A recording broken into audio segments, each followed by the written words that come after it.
আপনার কি সমস্যা হচ্ছে বলুন। সমস্যা মানে গজরটা কেনার পর থেকে সমস্যা আর সমস্যা। কেন, কি হয়েছে? তাইলে শুনুন, প্রথম থেকে আপনাকে বলি যেদিন ফ্রিজটা কিনে নিয়ে এলাম তো বলি কি রাখবো, তো আপনারা বলেছিলেন যা রাখবেন টাটকা তাজা থাকবে। তো সেদিন বুঝলেন গিন্নি গরম গরম মুড়ি ভেবেছিল, তো আমি ওই মুড়ির 3টে ফ্রিজের মধ্যে রেখে দিলাম। তো সকালবেলায় বুঝলেন এমন মিয়াইছে যে মানুষের মুখে দিয়া তো দূরের কথা, কুকুরগুলো পর্যন্ত মুখে দেয় না একগা। আরে বাবা, আপনি মুড়ি রাখতে গেলেন কেন? অন্য কিছু খাবার জিনিস রাখতে পারলেন না?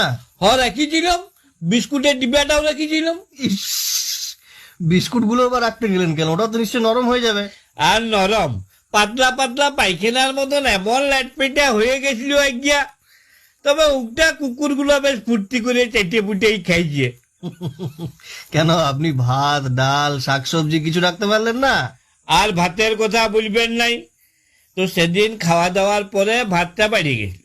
তো গিন্নিকে বললাম, শুনো এক কাজ করো, ভাতটা জল ঢেলে ফ্রিজে রেখে দাও, দেখি ফ্রিজে আমার নিটা কেমন হয়। তো গিন্নিও কি করলে, ভাতে জল ঢেলে ডেকচি সুদ্ধা ডিপ ফ্রিজে রেখে দিল। সকালবেলাতে দেখছি বসায় ভাতের আইসক্রিম হয়ে গেছে। মেয়া মরদে চুষি খেলেও